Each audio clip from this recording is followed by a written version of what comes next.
Right, it is back, ladies and gentlemen. Make some noise, and please welcome your host and moderator here at Build, Lee Blickley, and today's guests, Hayden Panettierre and Charles Esten.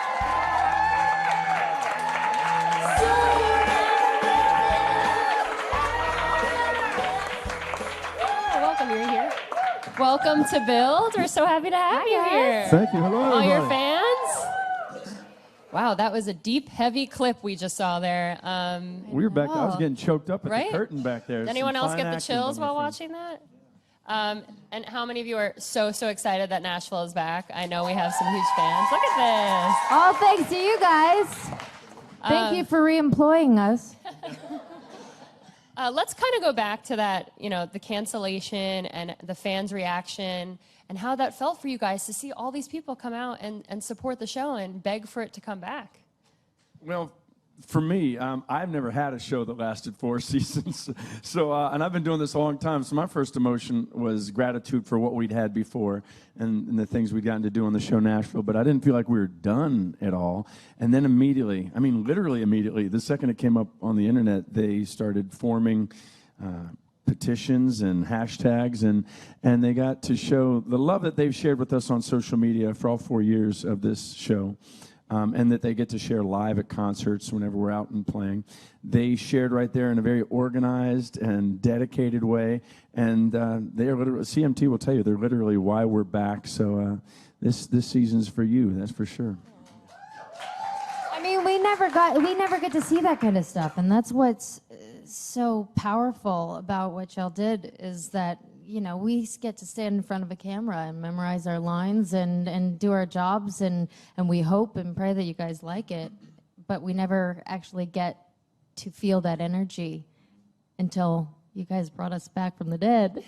Yeah, I mean, we felt it. This was Thank you. cliffhanger was in the show and about the show, and we thought we were done, but it didn't feel like we were finished, and so to get this other chance, we knew what we had was special, but those days back when we all first saw each other on the set, and it was like, here we are, let's go make some more of this. And plus, we're on a new network and with new showrunners, so that means that it's not like some just tacked on added season.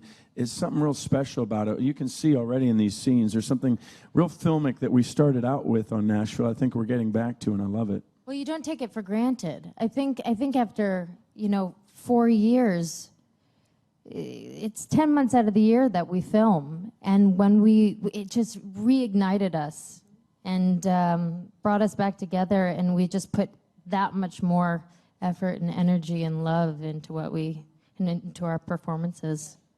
Because it's pretty amazing. I'm a huge Nashville fan, and after that final episode, I was like, how can they end on this? They can't do this to us. There's so much left open. And Hayden, backstage, you were saying the last show you were on also did something like that. This would have been the second show. I mean, the last show I did, Heroes, the last thing you saw was me throwing myself off of a Ferris wheel. And the fans were upset with me.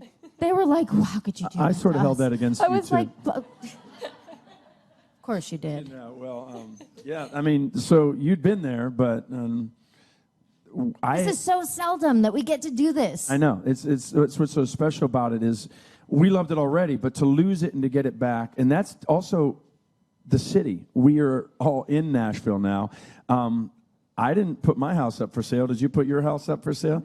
No, we're all way. Nashvillians now, so I didn't hear anybody that did. So when we finally got to stay, and the other thing is that other people we love that we don't get to talk about enough is the crew.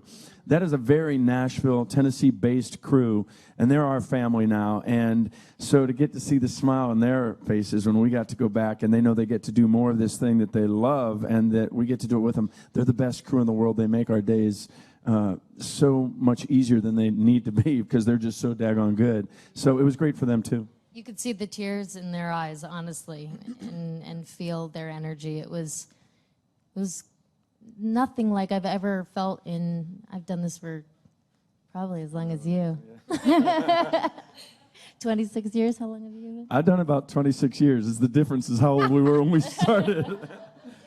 Well, the power of social media. Social media is good for this kind of stuff. I mean, those fans, you guys just saved a lot of jobs, a lot of happiness, and I love that the whole team's back. I have two kids in college and a mortgage, so once again, thank you. And so I've got a 2-year-old. She's going to go to college. She's eventually. gonna go. She got me. So you guys have your families in Nashville, right? You guys live there permanently. Yeah. What's it like being in Nashville? And now that you're back, and you know this has reignited some sort of passion, I'm sure, about the show and being a part of it. What's it like being in the city and staying there? And how does the show kind of relate to the actual Nashville that some of us have been to and some of us haven't? But I'm reminded of that commercial a long time ago where it says you're soaking in it. You remember, I don't know if you remember that. I'm kind of old, but it was you're soaking in it. We are soaking in that city, and we've said it again and again that the city isn't just the set for the show. It's a character in the show. The whole show is a love letter to Nashville. And that's true on a personal level, too. Each one of us has found our friends there and found our family fits in there very well. I have 3 kids that were in junior high and high school. And after the first season, you don't move your family the first season of any TV show.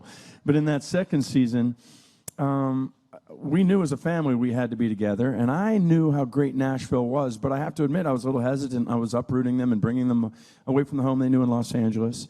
But Nashville, like it always does, came through, and each one of them right now, they call Nashville their home, and they feel like they're meant to be there as much as I ever was. And that city comes alongside of us, and that includes the artists in country music. They're all so kind. I mean, to a person, they have opened their arms to us. In the very beginning, I should say, they said, a lot of them said, "Don't make us look stupid." They were always saying that. They were nervous because they'd been shown before and maybe not in the best light, or maybe, and so they'd say, "Don't make us look stupid." They saw the show, they realized we were not making them look stupid, and not soon after that, very soon after that, they started saying, "All right, now don't make us look so good," because they don't want so many people moving there. But that city was already booming, and we just caught the wave. Oh yeah, the traffic is. Woo! I live in Green Hills, and the traffic now. You have some Nashville neighbors. I feel the too, love, right? though. Who are your Nashville neighbors from the show? You were pretty close to. Oh, my next door neighbors are Lennon and Maisie Stella. Moved right on in next door, and I mean literally Complete next door. coincidence too, right? I mean, they're I've not asked them stalking about you their as a dogs family. once in a while. I'm like, You gotta leave call the them. dogs outside. She pulls a Juliet Barnes and she needs those dogs to. get out. Kick the dogs out. Do people approach you kind of on the street and say that you're Deacon Claiborne or Juliet Barnes and forget that you're actually not these country stars in real life? It depends on the street. I mean, sometimes it's been nice here in New York. A couple people. I'm not always sure in the big city here if they're watching Nashville, but they sure are. I mean, I stood under my billboard for 45 minutes, and it took like. That's the truth. I wasn't going to bring it up. But that's the honest truth. That is not. They couldn't. They were like, "Where's Chip?" This other show we were doing this morning, and I said, "Check his Twitter feed. He's probably standing under one of the billboards." You've had him before, all right? That's my first. No, but honestly, where they call me Deacon, they call me Deacon after 1 a.m. on Broadway in Nashville, right down on What that are you Broadway. doing at 1 a.m. on Broadway? I'm honky tonking. Oh, the truth comes out. Because when you guys go to these country music award shows and things, you know, towards the beginning of the first season or second season, I'd be like, these people have to be a little bit confused because it's like, there's Deacon Claiborne and Juliet Barnes with the top hit on the charts. Oh, actually, you're not them. You know, I felt like that was a really tough thing in the first season for me was people expected me to be just like Juliet. I would meet people and they would go, "Oh my gosh, you're actually not a, you know I spent what?" a lot of time telling people you weren't. I'm like, she's not exactly like. There's aspects, but she's very, very different. She's amazing, and so is Juliet, though. So, I mean, Juliet could not be Juliet without Hayden playing her. That's for sure. Nobody else could do that. And what a character to take. Juliet Barnes is one of the strongest female characters we have on TV right now, especially when that character first graced the screen. You and Connie Britton, what a duo. What has it been like for you to embrace Juliet and all that she has to deal with on the show? They really given you some storylines to sink your teeth into. They've put me through the ringer. It's been really empowering as a woman. You know, I say she's kind of like a phoenix. Like she crashes and burns hard, and then she rises from the ashes, and she is so resilient. And that's one of the things that I love the most about her is she always chooses to take the lesson and to become stronger because of it. And she doesn't seem to make the same mistake twice, but she seems to find every mistake she can make. Yeah, my character concentrates on 2 or 3 mistakes and keeps making them. She goes all over the place. But there's a lot that I always thought that Deacon and Juliet have in common. A lot of things happened early on when they were young that shaped them and formed them. I mean, they're very different in so many ways. But yeah, well, you're talking early episodes. That's a whole different ballgame. There was a lot of, that's what, man, I tell you what, walking into the show and having these 2 amazing, like you said, there's some of the strongest female characters on television. There's Connie Britton, there's Hayden Panettierre, and I'm the piece of rope getting the tug of war in the middle there. He's been saying this since the first season. That was just Man, happened people then. love you now. Well, things are better now. It was amazing right then, though, to walk in and just see you guys going at it, and I love the relationship between you two. The Juliet Reina relationship is really many faceted, and it never leaves completely what it was. There's always a touch of that, but then they're there for each other. But then they also know each other, and it's really, really cool. Well, I think Juliet has such a underlying respect for Reina, and she just refuses to show it. She really does. And she just wants so much to seek her approval. She seeks her approval, and you just don't see that. She shows it in such a horrible, malicious way sometimes. She just doesn't know how to show that love because she was never shown how to love in that way. But she's got a heart down there, and that's what I love about playing her, is that she has such extremes. And I don't think she could exist without it. And that's what makes her so human and so fun to play. I love playing bad, but I love playing those moments of good, too. Great way to describe it. And I love watching Juliet with Avery. Who doesn't? Because I'm so happy. I'm so happy you guys are Jonathan Jackson finding your is way. just Absolutely. Incredible. He's such a force of nature. He makes me have to step up to the plate and improve my game because, I mean, the man could pull a tear at the drop of a hat. It's unbelievable. And It's all legit. It's all part of who he is, too. He's a very, very deep, soulful guy with all kinds of goodness and kindness. And he's very interesting, and he has a band where he can rock melt your face with that band, and then he can be so tender and gentle in these scenes. He's a good person to have as a friend, too. I can say that. Oh, he's the best kind of co-star. The best. So giving emotionally. You know, you'd be surprised how many actors, when the camera switches around and it's not on them, they go to sleep. They're like, Why did you look at me? no reason. I don't go to sleep. I'm unfortunately... No, my acting is fabulous. How's yours? My acting is better. I'm a much better actor when the camera's on the other person. I suddenly... Me too, You should absolutely. have seen me when the camera wasn't on me. You want to pull everything out of your co-star that you can. Exactly. And you're like, dang, couldn't you just like hide a camera over there? Did anyone get that? Did anyone see that? By the way, not a lot of people know, some know, but Jonathan Jackson has, I think, 5 daytime Emmys. Yep. Is He that was the number? Is lucky he on 5 or 6? General I don't know. Hospital, I think guys. that blows my mind. That's where I So fell in love humble. with him. The most humble. Never know it. He'd never tell you. No. I think I actually said that to him the other day. I was like, you have 5 Emmys? And he was like, Yeah, that would become my middle name. I'd be, hi, I'm Charles 5 Emmys. Esten, nice to meet you. and that Don't is even the say it. truth. It's so good. I mean, Love you. the whole cast is rock solid. I mean, Connie Britton too, working with her in scenes. What a scene partner she must be. And we all know her too as Mrs. Coach Taylor, of course. So when she came and played Reina, it was just a totally different character. She's with a little Mrs. bit Deacon similarities. Claiborne right about now. Yeah. Woohoo! Finally took you long enough. Well, yeah, I'm a little slow on the uptake. So what can we expect from Deacon and Reina's relationship? There's been so many ups and downs, but I feel like they're at a good place right now. You know Do what? agree? Everybody's been saying for a long time that they deserve a little time in the sun because it's been up and down and sideways and every other thing. I'm not much for spoilers, but let me say that they get a little time in the sun and they get to be a husband and a wife and they get to support each other. And In the be there sun for or in each the other. bed? Or both? In the sunbed. In the sunbed. No, Perfect. In both. That's the thing is somebody was saying there's a lot of, you can see the underlying affection now, perhaps more than ever. And I think one of the reasons that is because it's safer. All their fights before were kind of existential. Will they survive this argument? Will they survive this discussion? Will they survive this event? There's something about that marriage when they say for better or worse. And yeah, we're both here. We're not going anywhere. I remember the first time when I was married, I went, oh, wait a second, we're married. This fight doesn't really matter, and tomorrow we're going to just be fine. And there's something to that as well, where it's just Deacon and Raina finally get to relax into that love a little bit, and it's nice.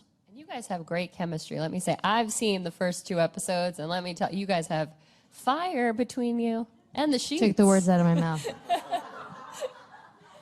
And let's talk a little bit about Juliet's journey. What's going to happen this season, at least, you know, the plane crash. We do know she survives, and we're so happy that you're on the show. I'm alive. But what do you what can you see for Juliet's journey this season? And are things going to change in the way of, you know, her career and her life and how she views things? You know, it's really hard it's really hard to give you guys the answer that you want without giving it all away. Yeah. But I will say, obviously, you see that she goes through this accident, but it opens a door for her, and she goes down a path that you would never expect her to go down. She explores a part of herself that is so un-Juliet, but so powerful and so deep. I think you guys are going to be really surprised, really excited. I think you're going to like it. I hope you're going to like it. Oh, they're going to love it. Hope you're going to love it. I hope you're going to like it and love it. Like it and love it. And what can we expect from some of the other, you know, not everybody's back from the full cast, but most of you are. And of course, we have Scarlett and Gunnar. What's going to happen with them? Can you give us any tidbits? We're like, BS, BS, BS, me. BS, BS, BS, me. BS. She'll fast forward right through my scenes. Yeah. No, I'm kidding. I think if they were both here, they would say that they're continuing. It's hard to say because I don't want to give away the story, but I know that they're. It's funny, they've had problems in a different way than Deacon and Raina ever did. There's a whole lot of trust issues back and forth with them, and they're both in a very glamorous business. This business we're in of country music, especially when they're exploding like the stars they are, that offers a lot of opportunities to be pulled apart. You're flying through space like Interstellar, literally like in that movie. It's hard to stay together. And I think Claire's journey, I've seen. Movies. What's that? Have you seen the movie? Is incredible. I know. That's why I dropped its name. Yeah, it's a really good movie, right? If you haven't seen it, go see it. Sorry, I had to. That's 2 Nobody thumbs paid up. me to say that. I swear. They Claire would say that having played her uncle, I've been sort of there for some of these things, and she gives me advice that doesn't work, and I give her advice that doesn't work. Right, it eventually works, but she's just trying to stand up for herself. Her journey in the business started off with her basically hiding under a piano on stage because it all just came crashing down. Some of the characters sort of start very strong and are pushed through the hardest things in the world, and that's more Juliet's character. She was always just a force to be reckoned with. Claire started with Scarlett as a little more like that, and trying to find herself and trying to be able to sit in herself, and she's still in that exploration in very new and cool ways. All of these things, by the way, these characters are what is not new about the show. These characters are the characters you know and the characters you love. You're not going to go, wait, that's not Juliet. You're going to go, yeah, that's Juliet, but it's a new side of Juliet, a new perspective on Deacon that it maybe took a new writing team who came in and has done such amazing work on shows like 30-something and My So-Called Life and Once and Again. Marshall and Ed, they know how to write drama between humans, adults, and teens, clearly My So-Called Life.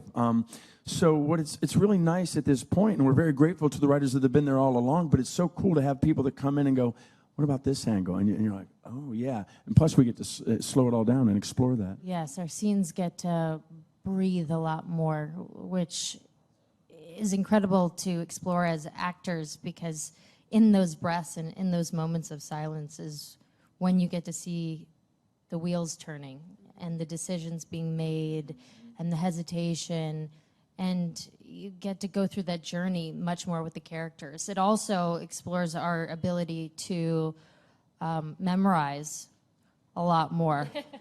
I mean, I'm so grateful for my training on. I was on soaps for 8 years, and the other day I had a 2-page monologue, and I was like, oh my gosh, I haven't had to memorize anything like this in years.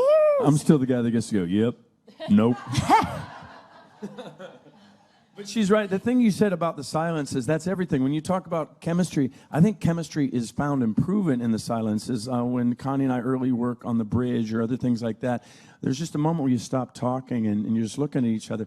I mean, she could tell you stories with a look. In real life, I mean, Hayden could shoot you a look. There was a whole scene in itself. I'm seeing a story right now, Charles.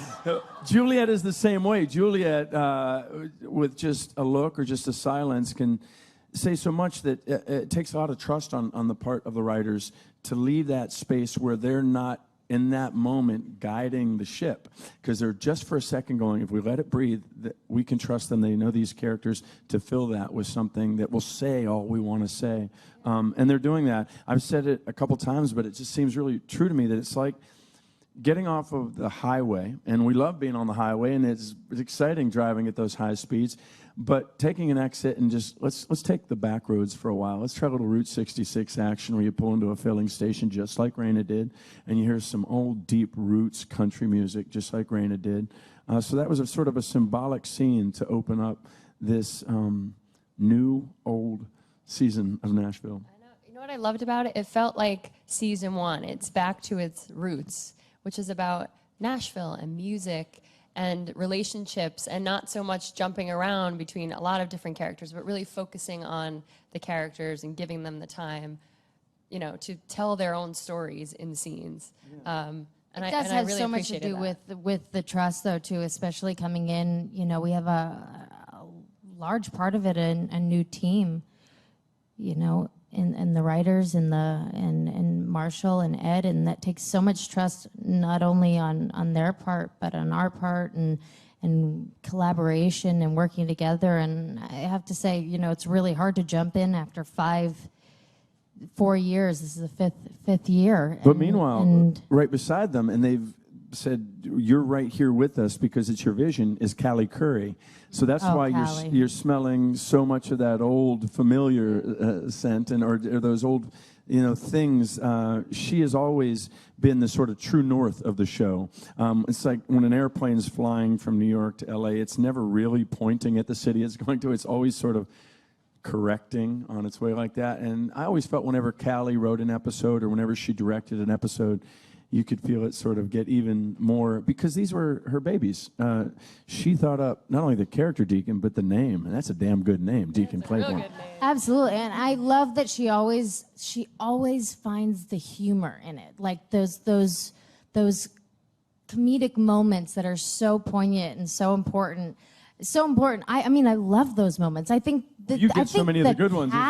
You get such great lines. Like in the middle of something really dark, she'll say something and go, "Oh my God, did Juliet really say that?" Those are the ones that kill me. And the whole writing team that was in these last 4 years, they wrote all those lines and they know how to write that for her. But Callie's always been one that can really make it sound like Deacon, or really sound. And she reminds you. Yeah. She had to remind me the other day to bring back the comedy, and it didn't even cross my mind, and we did this scene, and you would be so, I'm constantly surprised at the talent of this cast and their ability to be funny too, because this is such a drama sometimes and you would never expect it, but they really grab those moments of comedy, and these actors are so funny. I mean, the looks on their faces, they're just the comic. I mean, you came from comedy, so you know all about it. You're. But the thing that I always love about it. Whose line is it anyway? Yeah, Did anyone? A little improvising, but we don't get to do much improvising. But they're always open to a moment if you say something. I say. Come on. A bit. No, but if there's a line if you think of and you try it on a run through, they might go, yeah. He used to come in with printed lines in the first season. He would retype all of the dialogue, and he would come in with suggestions, and it was the cutest thing. And he would come in and be like, that was one scene. You remember what that scene was about?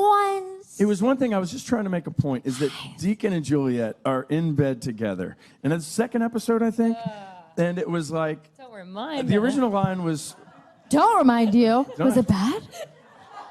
Yeah, is that still troublesome to You're people? not meant to be together. We have to. We have that to remind damn old, each am other I? All once in a right. while. In any event, the line was something along the lines of, I guess we're good at something besides just writing songs together. And I felt like in that moment, these are two messed up people that are in this bed for the wrong reasons, and they both know it. So what we ended up saying is, she said, what are you thinking about? And I said, oh, I'm wondering how this keeps happening. And she said, well, that's easy. It's because I'm irresistible. And I said, I think that must be it. And that seemed like the most true version in that moment. I guess just being around her, whatever they wrote before they knew who the characters were, but you learn who the characters are also. And I just, in that moment, really felt strongly that it was our brokenness that brought us together in that moment. And they explored the heck out of that in ways I loved. That's what really kept us sharing back and forth, was that, we could help each other through these things. And then I think Avery is a similar soda deacon in terms of being there for her. And so she found somebody that could be there for her all the time, and that's good. Two best guys. We have to go to the audience Q&A, but before that, we haven't even talked about the music. Isn't he good? I just want to do all my interviews Right? with He's him. great. I could just sit here and listen to him all day. I am rocking this interview. You are. I'm just sitting back, relaxing, and trying to make sure my hair doesn't come over. Yeah. Well, if you were really rocking it, you would be And making singing sure I or don't- performing Oh, for us. really? Yeah. Oh, man. Wow. We need another deep... Keep going. No. No, Cut to him. we need down the road. One thing you can, if you guys can get the show brought back, get another Deacon and Juliet duet somewhere down the line. We got to do another one of those. That would be fun. Undermine was a blast. If he had a guitar, man, we could be on a street corner in front of a bus stop, and he'd be like, "You want to sing that song Undermine?" I love You singing that would. song. I would sing that song. I think I got about 3 texts from you on the way here. I'm always like, want to sing? And she's like, I got a sore throat. I have terrible stage fright. You can't put me on. Okay, well, we'll get it done. It'll happen. I've done it at know what I the just- Ryman and the Opry. Oh, no, you've done it all. I pulled She's it done it all. off a couple She's done it all. times. That's And by the amazing. way, I get terrified. the thing that you don't understand when you're on the outside of all of this is that she's amazing. I remember we were doing one of the on the record concerts. Was it the one at the Ryman or the no? Yeah. It was, the one at the Ryman Yeah. was the first one, and look, Buddy Miller and everybody. yeah, that's part of strength, is to see somebody who's up there not super comfortable in that moment. It's the Ryman Auditorium, for God's sakes. This is the mother church of country music, and she has enough respect and intelligence to know that. And I see how nervous she is, and all I'm trying to do is say, "You so got this." And she He did have coached it. me. Did I? Yeah, don't you remember? I did the first.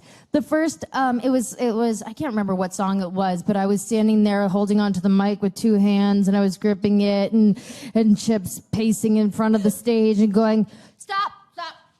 Just move around. You got this." That's right. It was on a mic stand. I said, And I was like, "You no, can't no, have no." Hayden Panettierre with you guys have all seen her on the show. Whenever she's Juliet's like, "I think you're strong.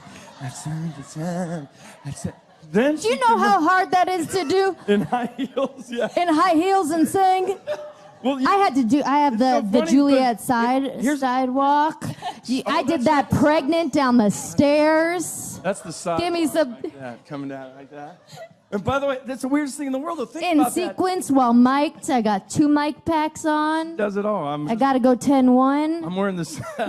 I'm wearing the same boots, and I can't do half of that. But apparently, I can. But the weird thing. You should develop it. I if they think say, Deacon "Ladies should and develop gentlemen," the if they say, sidewalk. "Ladies and gentlemen, Juliet Barnes," she'll come out and be like, "Da, da," and do it. Ladies and gentlemen, Hayden Panettierre, and it's like, oh. It's so, isn't it interesting? Well, it's like when you look at somebody even like Beyonce. She developed Sasha Fierce for a reason, because true. she needed an alter ego to go up there and to hide behind a little bit, where you don't have to show all of your raw Yeah, I get that. edges, where you can go up there and put yourself out there in your mind as a different person, not just as yourself out there to be judged by everybody. Because no matter what you do, there's always going to be somebody who doesn't like it. Well, the way I Always, no matter what you do. And that always gets the best of me. Well, for me, when I went to Nashville, I suddenly, you quickly saw that we're going to be able to stand on stages like the Ryman and the Grand Ole Opry and sit in the Bluebird and play our music and play the show's music. And I knew that I was in over my head. You're jumping in the deep end, and I just made a decision that I'm not going to flirt around it like, oh, I don't know. I'm just going to make a binary decision to go say yes to everything they asked me to do, and then all I can do is my best. And if it works, it works, and if it doesn't, it doesn't. But you're a guy. You guys can get away with so much more. Why is that? They That's can't. a whole nother I don't story, know. guys. That's a whole But other they story. can. Could be because I of feel my like alter ego, Deacon Fierce. Deacon Deacon Fierce. Fierce. It's just up in here. Nobody else knows that. All right, we only have time for about 2 audience questions. So does anyone have my anything? goodness. Right here. Hey guys, thank you for being here. Hi. Hey, hello. Congrats on coming back to life. It's very exciting. Thank you. You don't hear that Anytime. question a lot, but thank you. Yeah, Excellent right. question. Deacon Fierce, back to life. Back to life. Over the course of the series, have there been any guest stars that you've gotten to work with that have stood out to you and you've enjoyed? I got to work with Steven Tyler. That was cool. I got to record one of my favorite songs in the world with him, Crazy. And he actually told me later that he played it for Willie Nelson, who wrote that song. And I was like, Willie Nelson's heard my voice! Oh my God, I almost passed out right there. That was it. I can die a happy woman. That wins. Having said that, I've been able to. One of my favorites is actually Mark Colley, who's been a country artist in his own right, and he and I are friends. He did even The Man on the Moon Is Crying, and I was a fan. I actually met him years ago at a Tanya Tucker concert. He was opening for her. All these years later, we kept bumping into each other, and we ended up writing together. And as we're writing together, I get this tweet that they're looking for this character of Frankie. And it's a guy that is playing Deacon's sponsor in AA, and he's been through the whole addiction thing, and he's been through the whole artist thing, and he's just a couple years older than Deacon with just a few more lines and a few more miles on him. And I'm sitting there with this guy, and I'm like, hold on a second. I get up, I go, the guy's sitting right across from me. I'm writing a song with him. He's Mark Colley. He's acted before. So anyway, he got in, and he went in the next day, and he got that damn role, and he played Frankie. And getting to work with Mark and to do those scenes was a real joy. And he's a real buddy by now. We've written like 5, 6 different songs together, including, this is called a segue, including the song I'm releasing today, which is called Buckle Up. What's it called? Buckle up! Buckle up, Mr. Mark Colley, and I love that guy. What about Elton John? I walked in. I could not believe that Sam got to record and play with him. I was like, Christina Aguilera. I got to work with, which that was one of the cool characters that she got to come on and not just play herself. She played a character, and I got to tell her off. And then she came and helped me out on Lip Sync Battle. And Will Chase got to sing with Sarah Evans, a duet. And, love her. And Vince Gill has been there from the very beginning. Vince Gill is like the honorary mayor of Nashville. You won't find a bigger heart. You will not find a better voice or a better guitar player. I saw him for the first time at the first time I ever heard him was Bluebird Cafe. Oh man, Unbelievable. Can't even imagine that. Yeah, he's. If you guys ever come to Nashville, you must go to Bluebird Cafe. Yes. It is And you should unbelievable probably- going there and you should listening probably to get the your writers behind reservations the song. before you even plan your Yeah, trip. well, yeah. Yeah, but Or you'll get in. Keep. Bust a move, throw Anyway. an elbow. I can't even imagine seeing Vince there. He's like Go in the back door. everything. Yeah. Well, these two, they're like Nashville tourism. They're here for Nashville tourism, as well as they're voice coach and casting directors. And you guys, we are so happy that Nashville is back for real. If you guys, are too. If you guys Thank are happy, you, you better guys. watch the show tonight. It Thank premieres you so much. at 9 p.m. on CMT. So make sure to watch it. Thank you guys for being here.